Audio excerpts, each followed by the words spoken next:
Dear all, this is Dr. Lakshmi Mankala. I am very glad to meet you all today on this platform.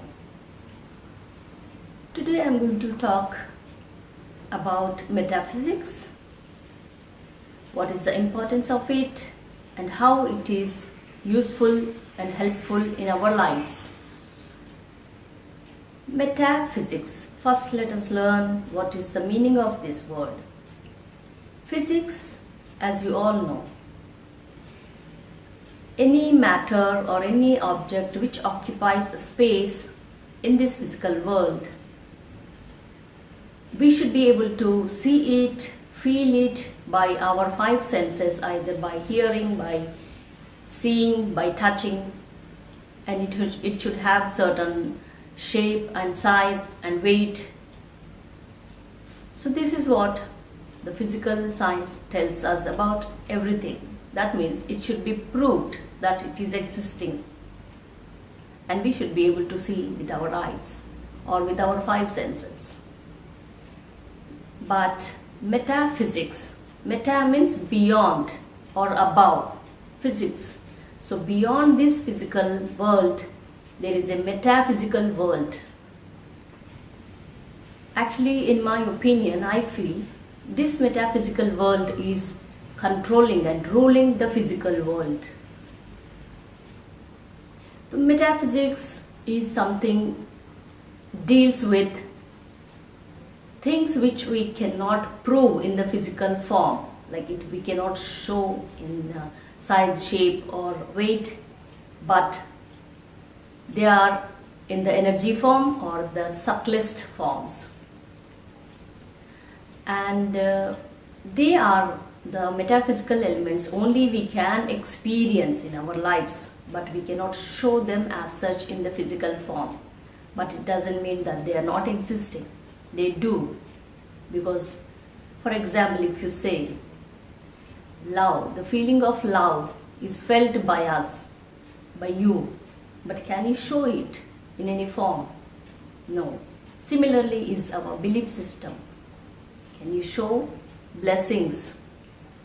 All these are in the energy level, but we cannot show them in the physical form.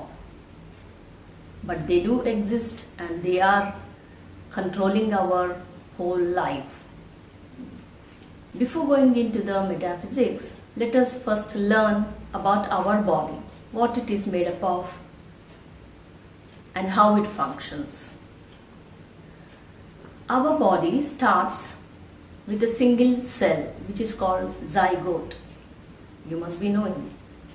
Zygote is formed by the combination of egg or ovum from the mother and sperm from the father. So union of these two forms a zygote, which is a single cell organism. So this single cell has all the information and data about our color of hair, eye color, our skin color, and how our parts have to develop, all the systems in our body, all the data, all the information, and also the belief systems of our fathers and mother and ancestors also, and memories, experiences.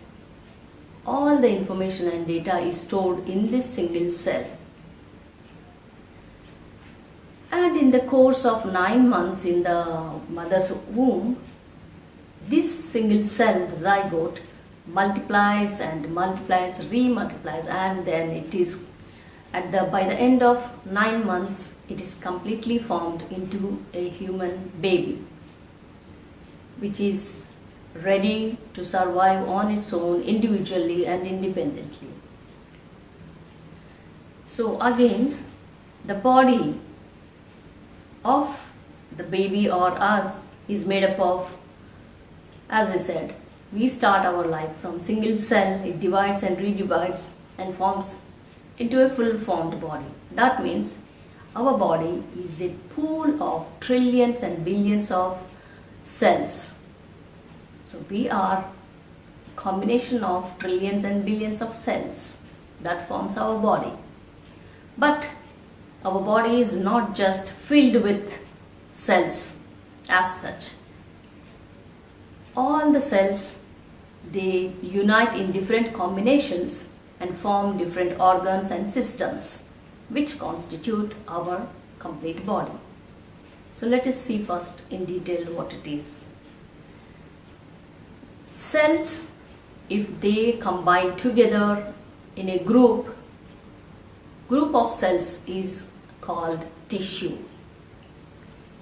Group of tissues form a muscle, and we have different kinds of muscles in our body. Similarly, group of muscles form organs. Like we have stomach, brain, heart, lungs, kidneys, liver, so many organs we have got. So cells, group of cells form tissues, group of tissues form muscles, group of muscles form organs, and organs with similar function form into a system.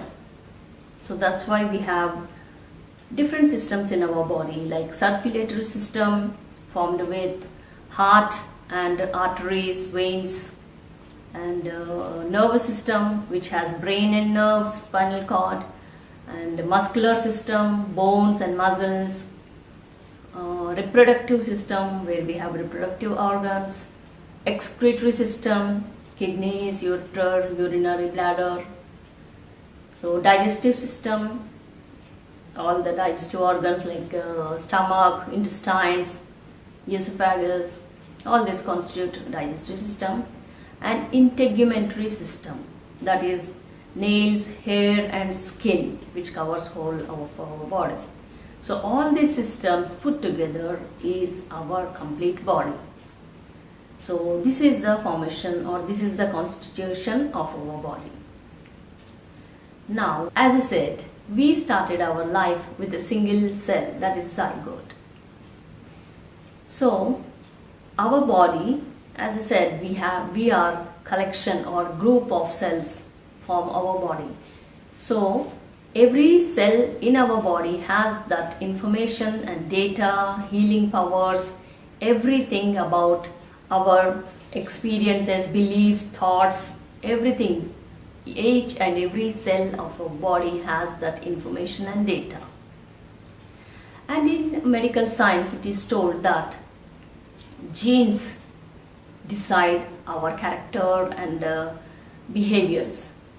But now the studies say that our external environment, stimulus from external environment and the situations which make our reactions will decide the coding of genes.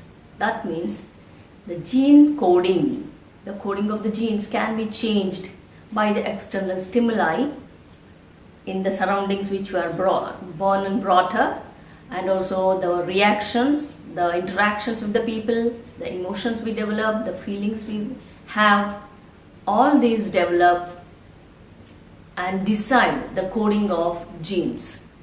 That means by conscious effort, we have the ability to do the redecoding of our genes.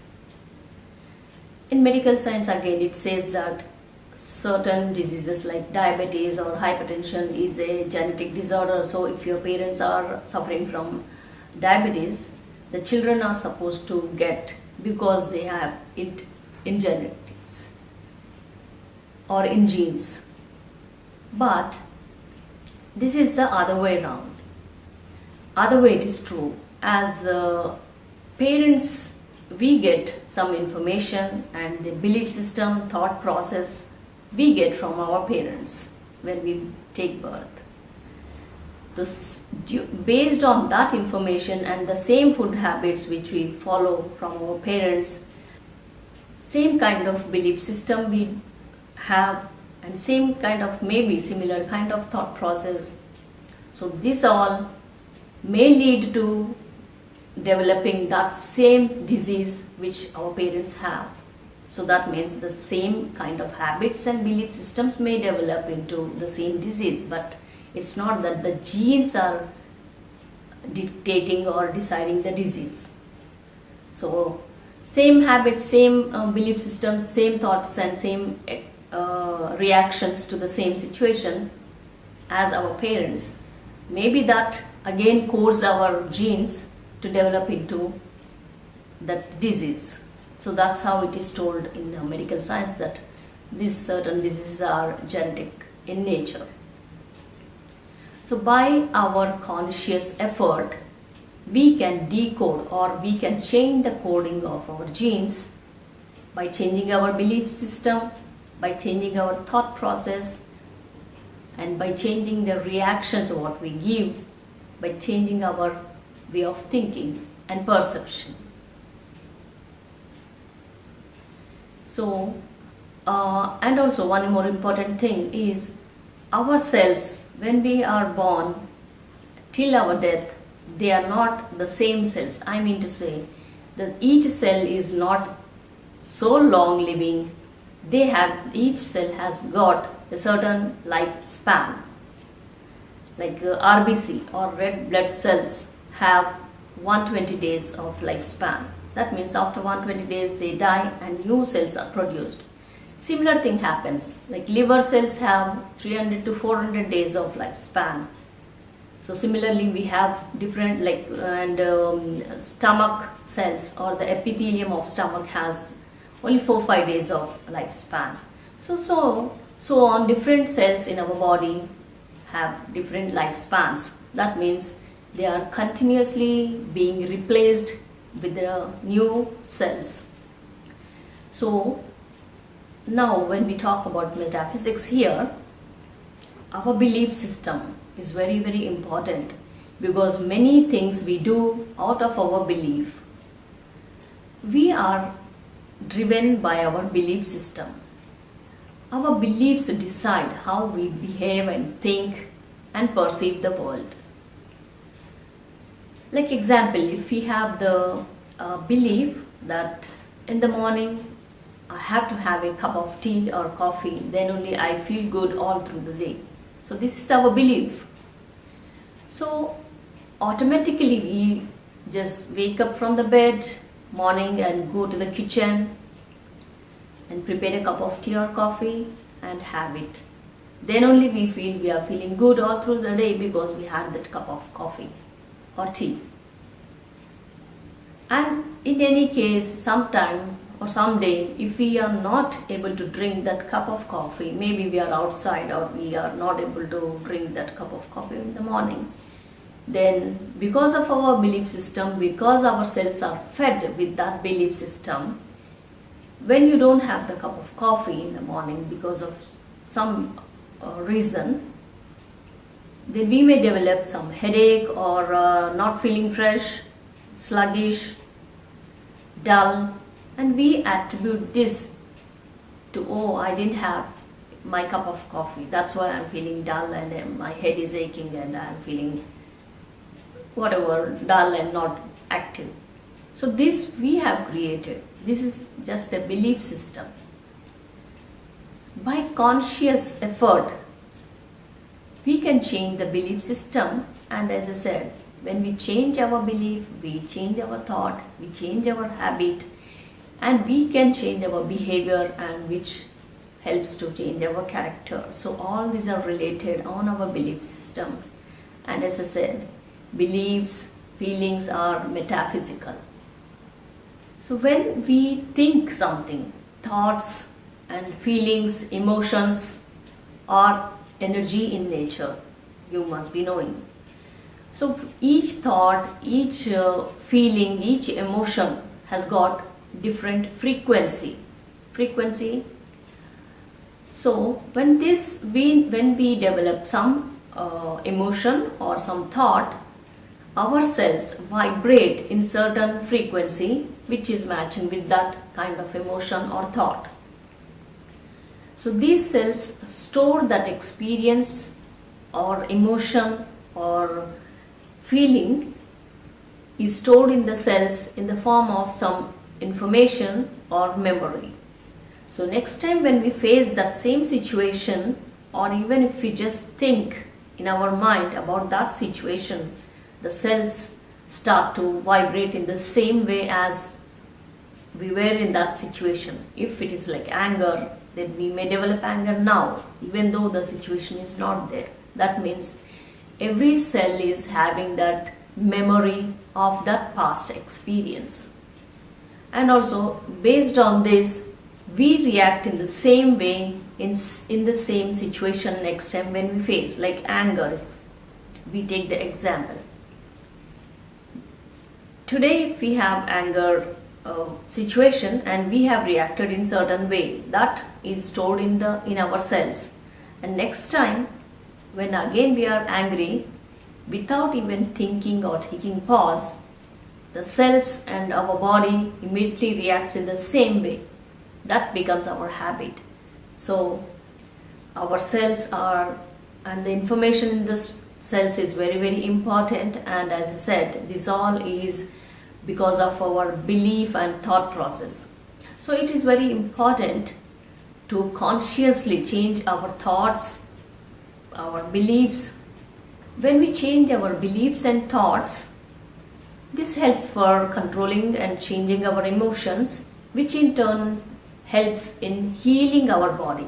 Many diseases of physical and psychological level we can heal with our thought process and belief system. Our cells, as I said, they have certain lifetime or lifespan.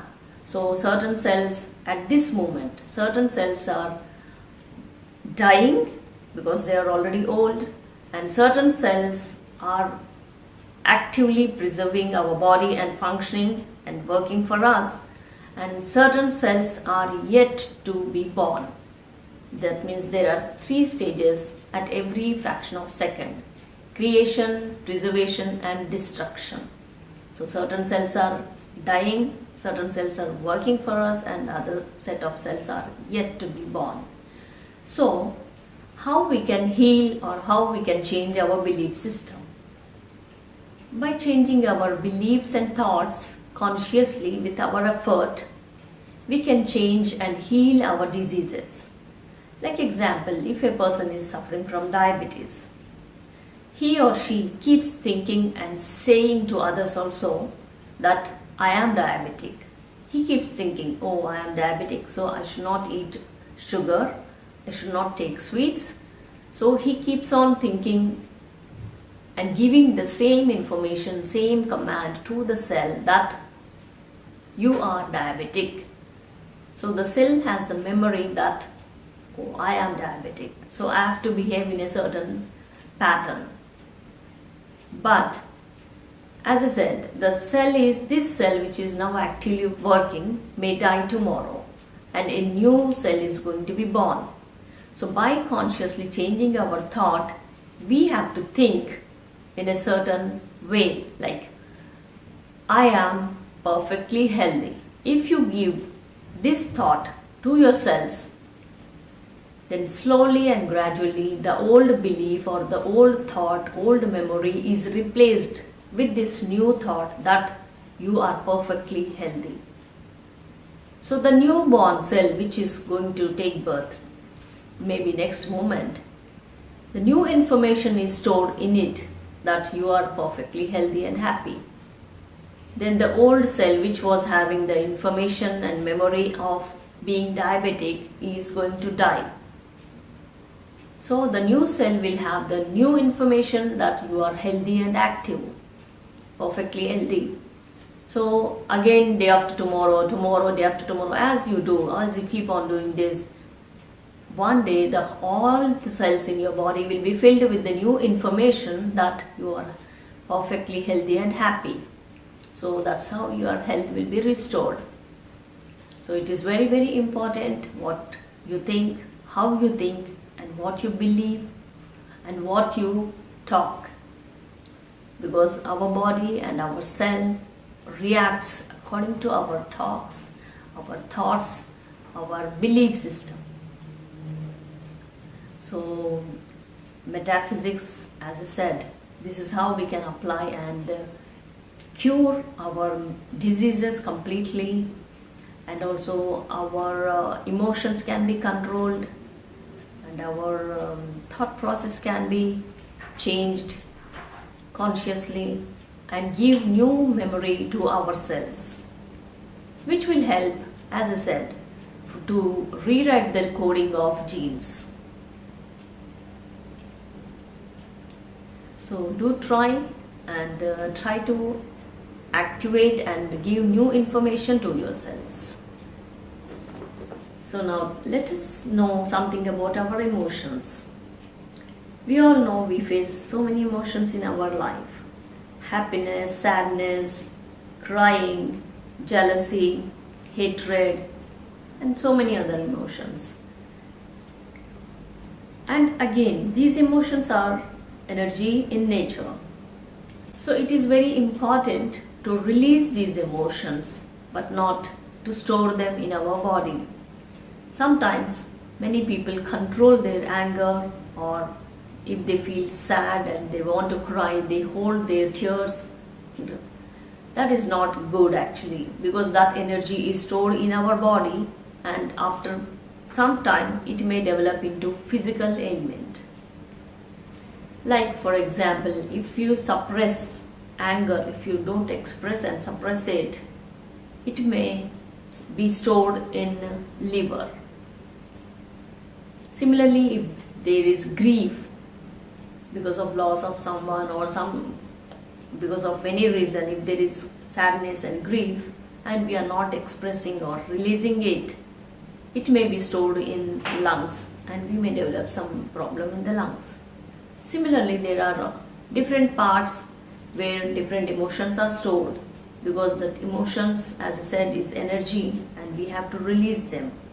If we don't release them from our body, then it is going to come up in a different physical health problem.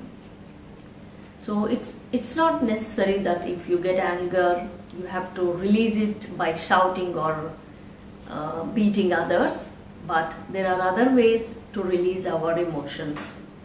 Like when you are angry, you can just take a paper and write down what you feel, how you feel, and tear it into pieces and throw it in the dustbin, or you can just burn it. This also will help to release your anger.